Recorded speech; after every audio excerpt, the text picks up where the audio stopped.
World map की series में आज हम जानेंगे यूरोप के बारे में। क्या है physical boundary? Europe is a geographically defined not only internal political boundary geography internal but also several natural barrier. उसमें बहुत ज़्यादा नेचुरल बैरियर है अदर कंटिनेंट के हिसाब से। To to the north lies arctic ocean. Europe के सबसे ऊपर में arctic ocean which form cold, जो बहुत ही ज़्यादा कोल्ड क्लाइमेट मैरीटाइम बाउंड्री से है। The region has strategically importance due to melting of ice. आज इस आर्टिक का आइस जिस तरीके से पिघल रहा है, new shipping root energy exploration zone देखने के लिए, क्योंकि आइस के पिघलने से नए नए कभी ग्लोबल वार्मिंग तो बढ़ रहा है पर नए नए शिपिंग रूट भी आ रहे हैं। To west Atlantic ocean separate Europe. West से नॉर्थ में और वेस्ट में अटलांटिक ओशियन को यूरोप से सेपरेट करता है from America. Historical sir main route of America होके ही यहाँ से एक्सप्लोर किया गया है वेस्ट को। Many powerful maritime nation, United Nation, Spain, पुर्तगाल डेवलप ग्लोबल एम्पायर ओशियन वो country. To southern boundary Europe is from southern part में यहाँ पे मेडिटेरियन सी से लगता है। The sea is historically centre of trade. Mediterranean sea centre of trade था, culture exchange था, कंफ्लिक्ट था, बहुत सारे सिविलाइजेशन का, ancient Roman, later European,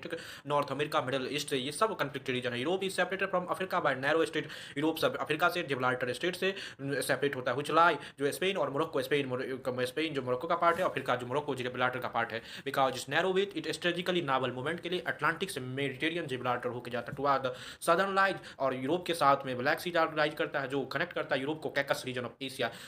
black sea से यूरोप एशिया के साथ जुड़ता है Caucasus region. The region is long geopolitical sensitive है because it connect eastern Europe Middle East से। इसी होके ब्लैक सी से ईस्टर्न यूरोप मिडल ईस्ट से कनेक्ट होता है central Asia. The Caspian sea is the east also एक transition between, जो कैस्पियन सी है ईस्ट से ट्रांजिशन जोन है यूरोप एशिया का। The country located Caucasus region, इसी प्रकार के रीजन को the most widely accept physical boundary separating Europe from Asia. Ural mountain Asia से यूरोप यूराल माउंटेन से होके सेपरेट होता है, जो आर्टिक ओशियन से कजाकिस्तान साउथ तक फैला है। नॉर्थ आर्टिक ओशियन से कजाकिस्तान तक फैला हुआ है।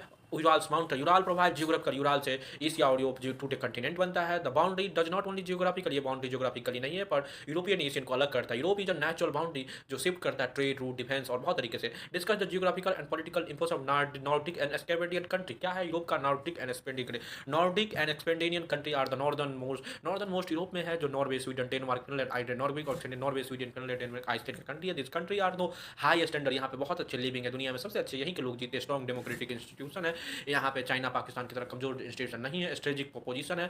The location of the Arctic circle से बहुत ही ज्यादा। नॉर्वे जो कैपिटल, नॉर्वे का कैपिटल ओस्लो है, जो लार्जेस्ट कोस्ट लाइन है। ओस्लो सबसे ज्यादा जुड़ा है अटलांटिक ओशियन के साथ एंड नॉर्जियन सी से। It is dominated by pros mountain और ओस्लो फ्रोज माउंटेन से। Norway also admits remote territory, Norway remote territory के साथ सालवेड का है। This territory provide strategic control, बहुत ज्यादा स्ट्रेटेजिक कंट्रोल है आर्कटिक मैरीटाइम के। Sweden with Stockholm is a capital, Sweden का कैपिटल स्टॉकहोम है। Is largest country Scandinavian peninsula का बहुत बड़ा कंट्री है। इट इज इंडस्ट्रियल इकोनॉमी है जो नेचुरल है, किसी भी कंफ्लिक्ट। फिनलैंड जो कैपिटल है हेलेंस